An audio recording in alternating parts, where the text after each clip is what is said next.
Di Kelurahan Setono Gedong, Kota Kediri terdapat makam tokoh pejabat agama Islam di Kediri, yaitu Syekh Wasil Samsudin. Tahun 920 sampai 929 Hijriah atau tahun 1514 sampai 1523 Masehi. Syekh Wasil Samsudin lebih dikenal dengan sebutan Mbah Wasil. Situs Setono Gedong lokasinya berada di daerah Masjid Aula Setono Gedong, dicapai melalui sebuah gang yang cukup besar di Jalan Toho Kediri yang letak dan arahnya berseberangan dengan Jalan Simpang yang menuju ke arah stasiun kereta api Kediri. Banyak yang tidak menyangka kalau di tengah pusat perbelanjaan tersebut terdapat makam yang menjadi salah satu wisata religi terkenal. Tidak sulit untuk menuju ke lokasi makam, karena cukup dengan berjalan kaki sekitar 100 meter ke arah barat melalui gang yang cukup lebar di tengah Jalan Toho.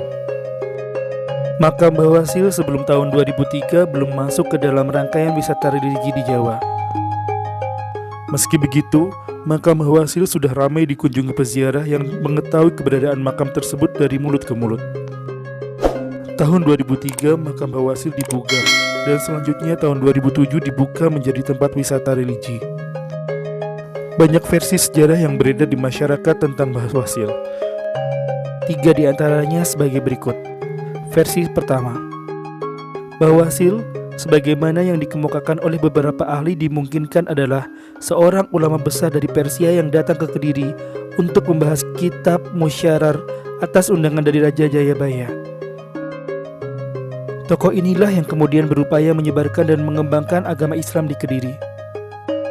Sebagai seorang ulama besar atau tokoh penting yang berjasa mengembangkan Islam di Kediri, maka wajar jika setelah meninggal beliau mendapat penghormatan yang tinggi dari masyarakat. Kompleks bangunan makam Setono Gedong merupakan salah satu wujud penghormatan yang diberikan oleh masyarakat.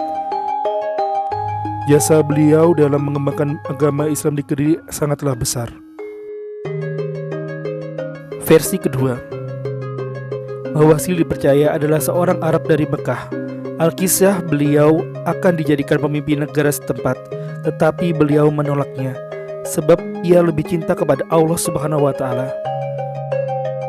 Kemudian beliau mengasingkan diri atau hijrah ke Indonesia, tepatnya di desa Setono Gedong.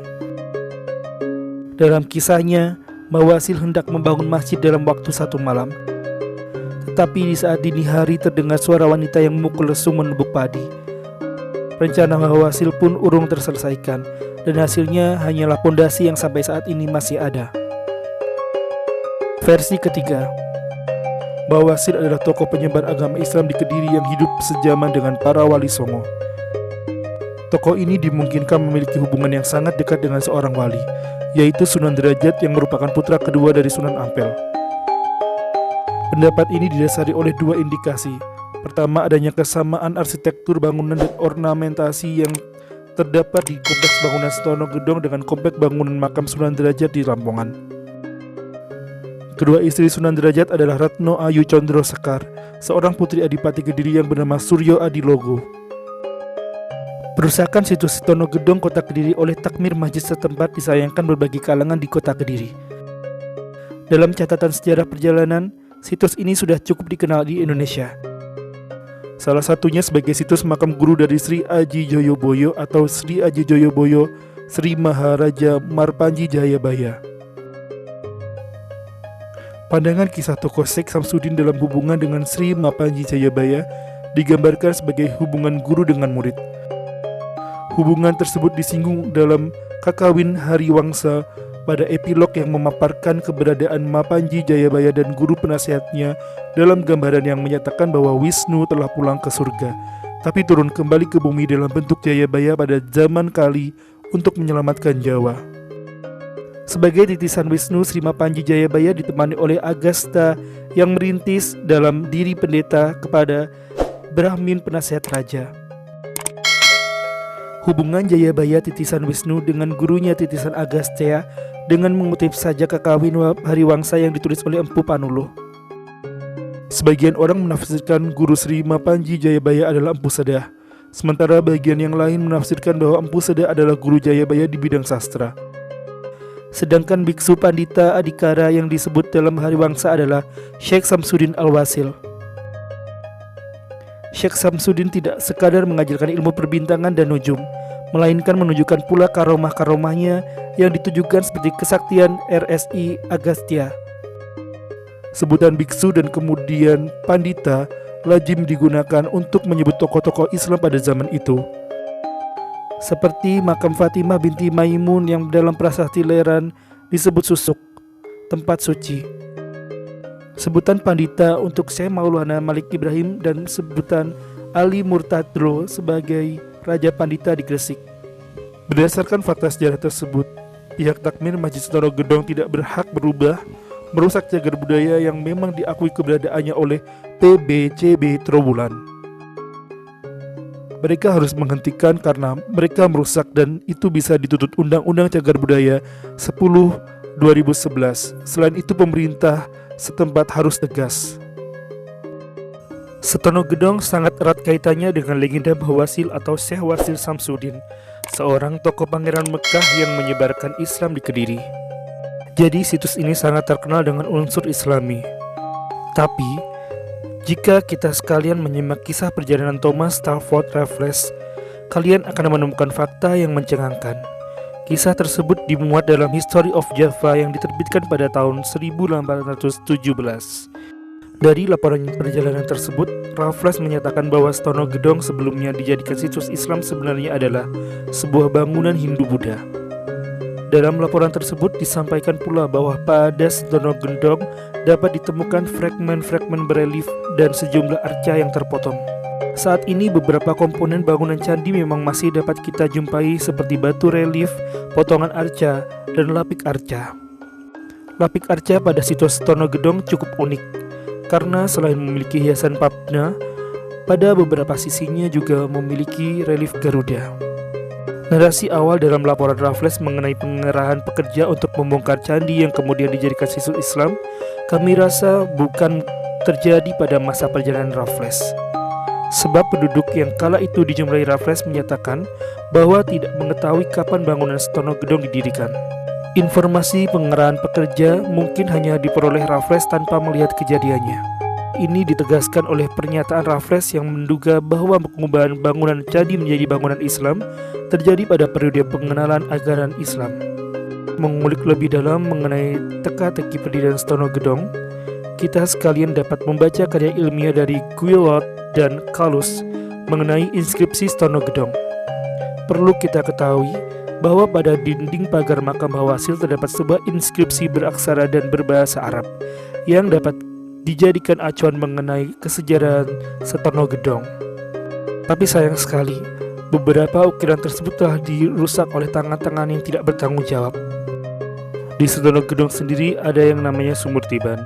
Sumur Tiban sendiri adalah sebuah sumur kuno yang berada di sisi utara masjid. Sumur Tiban dipercaya menyembuhkan penyakit bagi siapa yang berziarah di sana dan meminumnya. Inskripsi Setono Gedong tidak begitu saja bisa dipahami, sebab sebagian tulisan pada inskripsi telah rusak.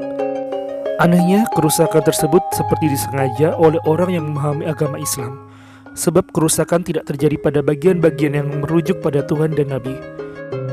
Tanggal pada inskripsi juga tak luput dari perusakan. Untungnya bilangan ratusan dan puluhan pada tahunnya masih terbaca, yaitu 92 Hijriah. Jika dimasehikan, kira-kira inskripsi Setono Gedong berasal dari kurun waktu 1514 sampai 1523 Masehi. Inskripsi Setono Gedong sangat menarik. Dari isinya, inskripsi ini mirip sebuah epitaf, teks pendek untuk menghormati orang yang dimakamkan. Dalam inskripsi tersebut disebutkan mazhab dan nisbah dari tokoh yang tidak diketahui namanya. Epitaf biasanya terletak pada lisan, tapi inskripsi Setono Gedong menempel pada dinding pagar, sehingga Guillot dan Kalus berpendapat bahwa inskripsi tersebut bukanlah epitaf. Meski di dekat inskripsi tersebut terdapat makam, mereka berpendapat bahwa kata makam yang disebut dengan inskripsi bukanlah menunjukkan sebuah kuburan, melainkan sebuah petilasan. Lalu, siapakah tokoh Islam yang telah berjasa pada kurun waktu 1514 sampai 1523 sehingga namanya dimuat dalam sebuah monumen di Kediri? Kurun waktu 1514 sampai 1523 tidak pernah tercatat dalam sumber-sumber sejarah sebagai peristiwa penting. Peristiwa terdekat yang mungkin berkaitan dengan kurun waktu inskripsi Stonogedong adalah peristiwa penaklukan Kediri oleh Demak melalui Sunan Kudus pada tahun 1523. Sebelumnya Demak memang pernah beberapa kali menggempur Majapahit yang beribu kotakan di Kediri namun gagal. Kala itu serbuan Demak dipimpin oleh ayah Sunan Kudus dan beliau gugur dalam pertempuran. Secara kebetulan gaya dari inskripsi Stonogedong mirip dengan inskripsi Majid di Kudus. Berdasarkan hal tersebut, Guilot dan Kalus menduga bahwa tokoh yang monumenkan dalam inskripsi adalah ayah dari Sunan Kudus. Di kemudian hari, Sunan Kudus berseberangan paham dengan Sultan Demak dan memilih mendirikan pemerintahan teokrasi sendiri di Kudus. Mungkin hal inilah yang mendasari perusakan inskripsi Stonogedong. Perusakan dilakukan oleh lawan-lawan politik Sunan Kudus yang tidak bisa terima atas keputusan yang diambil oleh Sunan Kudus. Di kemudian hari, Stonogedong benar-benar dijadikan area makam. Hal ini dapat dibuktikan dengan dijumpai sejumlah makam Islam kuno maupun baru yang berada di area situs. Pada tahun 1897 di halaman situs dijadikan tempat ibadah oleh penduduk muslim setempat. Bangunan tersebut dikenal dengan sebutan Masjid Tiban. Pada tahun 1967 dibangunlah masjid baru di sebelah timur Masjid Tiban. Tak disangka bukan? Ternyata sebuah situs bersejarah yang berada di pusat kota Kediri ini banyak menyimpan teka-teki yang sangat rumit.